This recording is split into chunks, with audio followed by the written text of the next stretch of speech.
Bismillahirrahmanirrahim. Assalamualaikum warahmatullahi wabarakatuh. Apa kabar saudara semuanya? Semoga sehat selalu dan tetap semangat untuk terus berkarya. Di depan kita ini sudah ada bahan ponse kelapa, dan untuk saudara-saudaraku semuanya yang ingin membuat ponse kelapa, simak prosesnya pada video kali ini.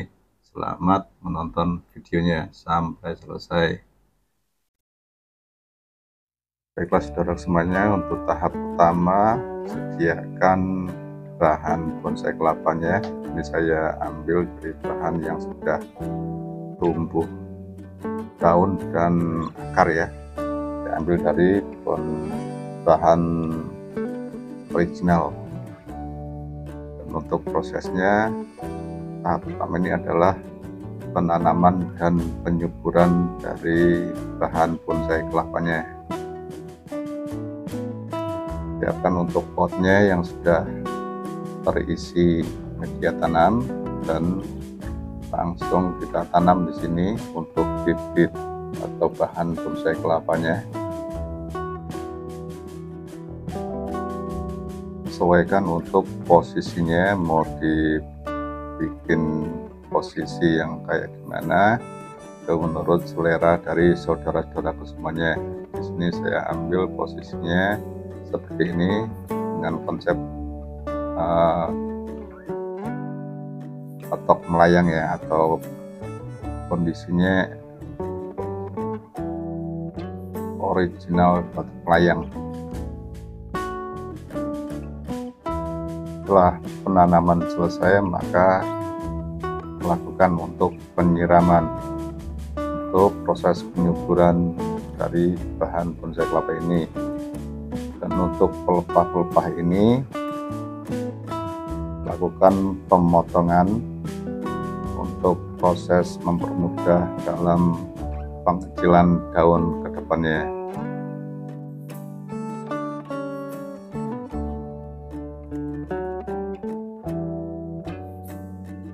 Untuk proses penyayatan seperti ini lebih hati-hati ya untuk saudara-saudaraku semuanya.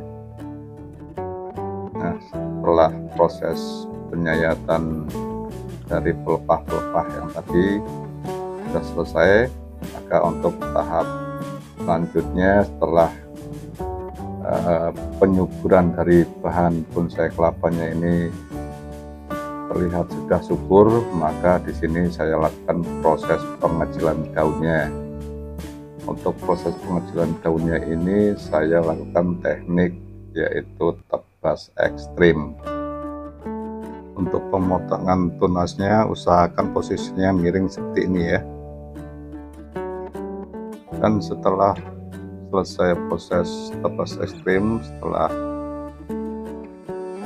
tunasnya tumbuh seperti ini, maka harus segera dilakukan proses penyayatan. Gunanya adalah mempercepat proses pengecilan daun ya.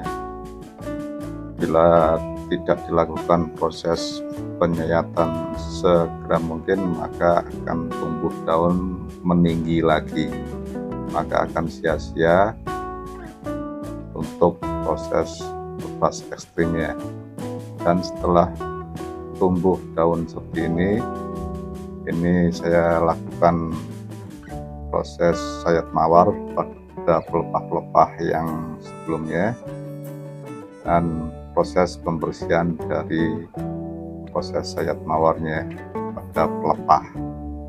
Lalu lakukan pembersihan pada pelepah-pelepah yang sudah kering, dan dilanjut dengan proses sayat habis agar lebih cepat untuk proses pengecilan daunnya untuk daun yang kerdil. Dan setelah tumbuh dan setelah bonsai kelapanya mengalami pertumbuhan daun yang sudah rimbun seperti ini, maka di sini saya lakukan pruning.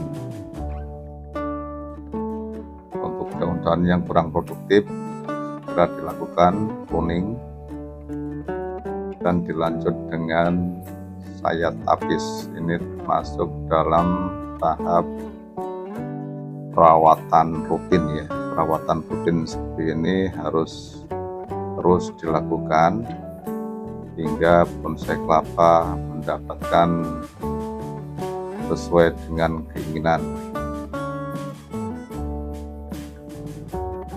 Proses seperti ini harus rutin dilakukan terus-menerus berkesinambungan.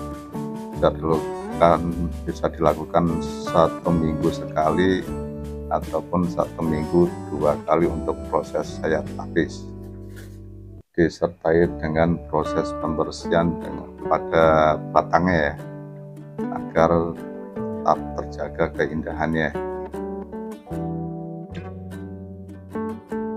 Untuk perawatan seperti ini, saudara-saudara semuanya, harap tidak bosan-bosan untuk melakukan proses perawatan seperti ini, karena untuk mendapatkan bonsai kelapa yang sangat indah itu harus melalui proses perawatan. Sedangkan proses perawatan itu harus rutin dilakukan 1 minggu sekali ataupun 1 minggu 2 kali. Untuk proses perawatan bisa disimak video-video sebelumnya, sudah banyak saya buatkan kontennya. Dan dilanjutkan dengan proses pruning lagi setelah mengalami tumbuhan pada bonsai kelapa ini. Dilanjutkan lagi dengan proses sayat tapis. Ini yang saya maksud agar saudara-saudaraku semuanya tidak bosan untuk melakukan proses sayat tapis atau perawatan pada bonsai kelapa ini ya. Proses perawatan ini harus rutin dilakukan. Saya sarankan kepada saudara-saudara semuanya yang ingin membuat bonsai kelapa, rajin-rajinlah atau rutin dalam melakukan perawatan sayat tapis. Dan untuk pruning bisa disesuaikan dengan kondisi daunnya. Bila daunnya sudah tidak produktif, bisa dilakukan pruning, ataupun harus menunggu daun kering, maka itu akan lebih baik. Namun bila kondisi daunnya tidak harus menunggu kering, bisa dilihat dari kondisi daunnya. Bila daunnya kurang bagus, bisa dilakukan pruning. Dan proses sayat tapis ini harus selalu dilakukan agar daunnya tetap terjaga kondisi kerdilnya atau kecilnya daun, dan akan tetap stabil untuk daunnya. Jadi untuk daunnya tidak akan tumbuh tinggi bila proses sayat tapis ini sering-sering dilakukan atau rutin dilakukan 1 minggu sekali ataupun 1 minggu 2 kali. Dan seperti inilah setelah dilakukan proses perawatan. Lalu untuk tahap selanjutnya adalah pengecatan dari kulit kelapanya atau sabut kelapa, ataupun juga batok kelapanya bila memang saudaraku semuanya tidak membuat bonsai kelapa original ataupun membuat bonsai kelapa dengan ekspos batok ya. Di sini saya membuat bonsai kelapa original, jadi untuk batok kelapanya tidak terlihat, yang terlihat adalah kulit kelapanya.